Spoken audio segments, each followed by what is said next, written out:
दोस्तों, एक बार की बात है। एक जंगल के पास दो राज्य के राजाओं की सेनाओं के बीच घमासान युद्ध हुआ। युद्ध में एक राजा जीत गया और दूसरा हार गया। उसके बाद सेनाएं अपने अपने राज्य वापस लौट गईं।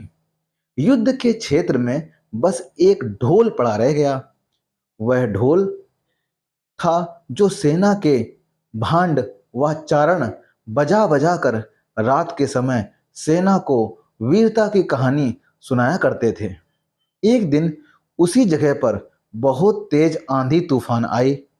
तेज हवा चलने के कारण पड़ा हुआ ढोल उड़कर एक पेड़ के पास जाकर अटक गया। उसी पेड़ की सूखी डालियां ढोल से इस तरह सट गई थीं कि तेज हवा चलती थी, ढमाढम की आवाज सुनाई देती थी। एक दिन एक सियार उसी जगह पर घूमते घूमते पहुंचा। उसने जब ढोल की आवाज सुनी तो वह डर सा गया। ऐसी अजीब अजीब आवाज उसने कभी भी नहीं सुनी थी।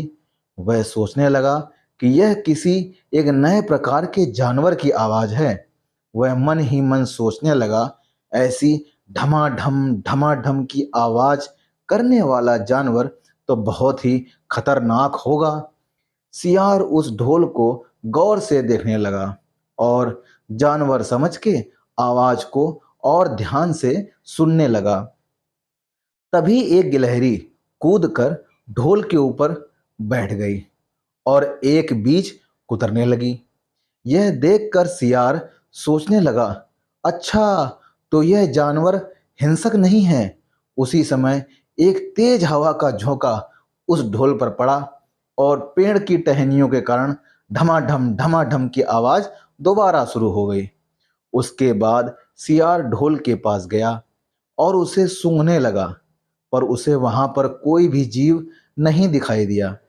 फिर वह बोल पड़ा, अच्छा, यह एक खोल है। असली जीव तो इसके अंदर है और आवाज से तो लगता है यह कोई मोटा ताजा जीव है।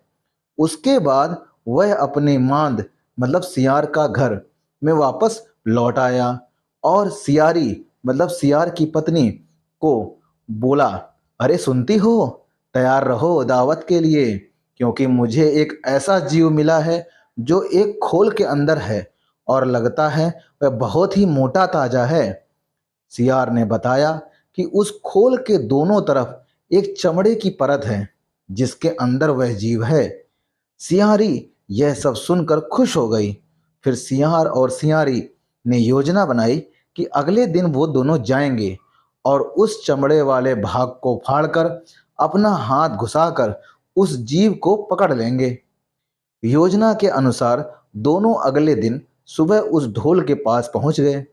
तभी सियार के इशारा करते ही सियारी और उसने अपने साथ अपने दांतों से चांदी वाले भाग को फाड़ दिया। जैसे ही चमड़ी वाला भाग फटा, दोनों ने अपना हाथ एक साथ घुसाया और एक दूसरे के हाथ को पकड़कर खींचने लगे।